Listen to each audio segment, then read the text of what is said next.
If you have selected this video, then I'm sure that you are someone who's very serious about learning English and practices almost daily. Well, if you do all of this, then there's some good news for you today. You are in for a treat because we are going to talk about how you can speak about a person's personality and how you could also talk about their behavior. Yes, it's a very simple lesson, but I'm sure that you're definitely going to enjoy it. And you're going to learn all of this with me, Sonia.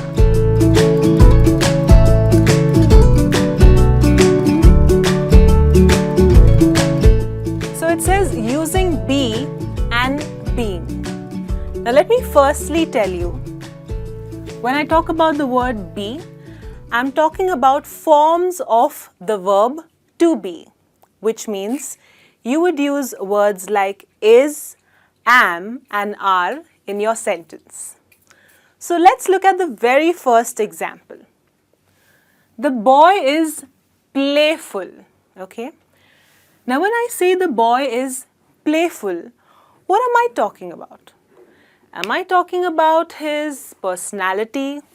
Is that the way he normally is? Or am I talking about his one-off behavior? Any guesses?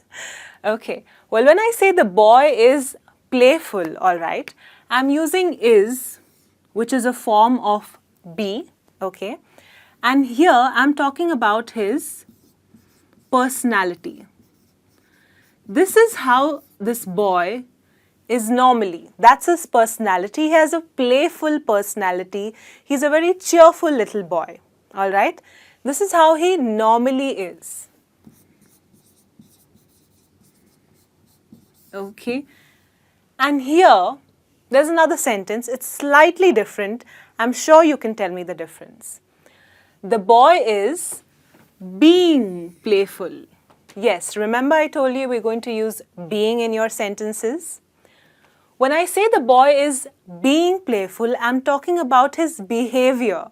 Yes, not his personality. That's not how he normally is.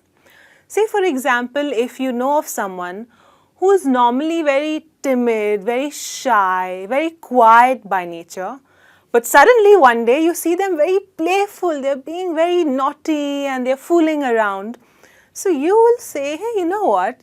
This guy is normally very quiet, he's very reserved. But today, he is being playful, which means that's the behavior that he is displaying at that particular moment, okay? So you use being to talk about somebody's behavior which could be temporary. This person is not always playful, that's just a one-time behavior that he is displaying. The next one here, let's see what we have. It says Jason is quiet, okay? Now, you tell me, do you think that's his personality or is that his behavior? Still a little unsure? Well, let's clear that out. So when I say Jason is quiet, I mean to say that is his personality. I'm using is once again because I'm using a form of the verb to be. This is his personality. That is how Jason is. He's very quiet by nature. You know, he doesn't open up much. He's very reserved. That's how his personality is. On the other hand, I have Jason is being quiet. Now, do you know any boy who's normally very mischievous, okay, very naughty, he's always very noisy. Mostly all boys are like that actually. So Jason is also one of them. He's normally very naughty, makes a lot of noise and disturbs everyone. But just imagine on a particular day, if he's behaving very differently, he's very quiet, very well behaved, he's sitting in one particular place and not disturbing everyone, what will you say then? You will say normally Jason is so naughty and so noisy, but what's happened today? Jason is being quiet, which means his behavior, yes, his behavior at that particular time or at that particular moment is quiet. He's being quiet. Maybe Jason got told that he would get punished for being very naughty. So that's why he's just being quiet at that particular moment, behaving himself. Okay, the next example that we have here, Mike is polite. Do you know of people who are polite by nature? I do. I know a lot of people. What do you mean when you say someone is polite? It means that someone is very nice to talk to. They use words like please, thank you. They're very pleasant when you interact with them. Such people are polite, okay? So Mike is one such guy.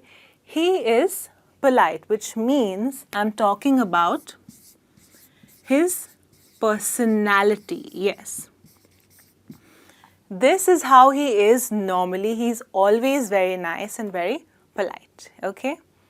Again, if you notice, I've used is, which is a form of the verb to be.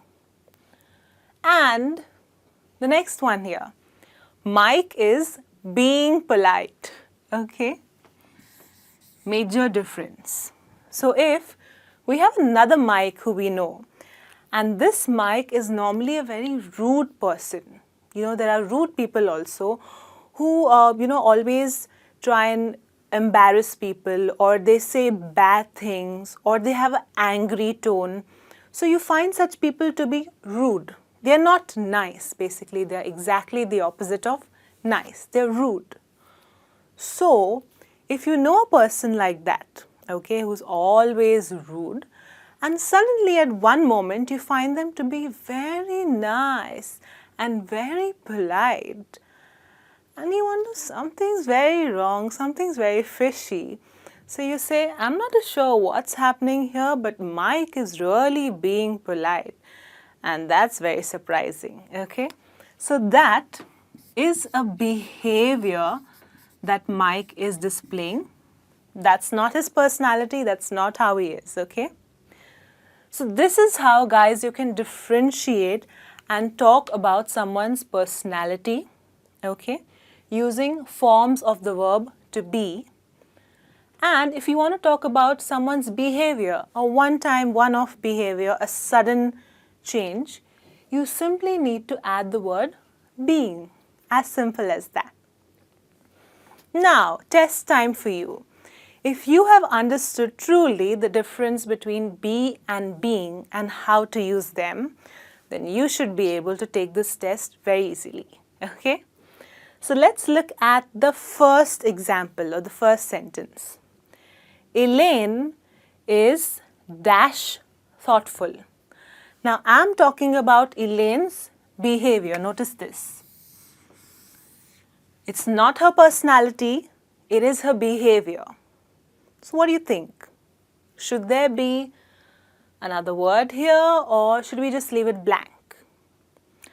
Well, if you said being, then yes, you are correct. Elaine is being thoughtful. That's her behavior. That's not her personality. It's a one-time behavior. Next one. Tyler is blank creative. Creative people, okay? That's his behavior. So tell me quickly, do you think we need to add another word here, or should we just leave it blank? Yes, someone said something. Do we need to add being? Okay. So now this is correct. Tyler is being creative. That is his behavior, okay? That's not his personality. Normally, he's not very creative. And finally, Ryan is cranky. Do you know what cranky means? Cranky people are normally very cribby, you know, they get upset or they get irritated for the least bit of things, all right? So they're very cranky, very cribby, like crybabies. So Ryan is blank, cranky. That's his personality. That's how Ryan is always. So do you think we need to add a word here? No. Yes, we'll simply say Ryan is cranky. That's how he is normally, that's his personality. So, for all those of you who got these sentences right, please give yourselves a pat on the back. And for those of you who did not get all of them correct or made some mistakes, you can still give yourselves a pat on the back because you tried and that's a great thing, right? So this brings me to the end of the lesson. I hope that you've understood this correctly and you enjoyed watching, alright? I'll be back soon with something new. Till then, you take care. Goodbye.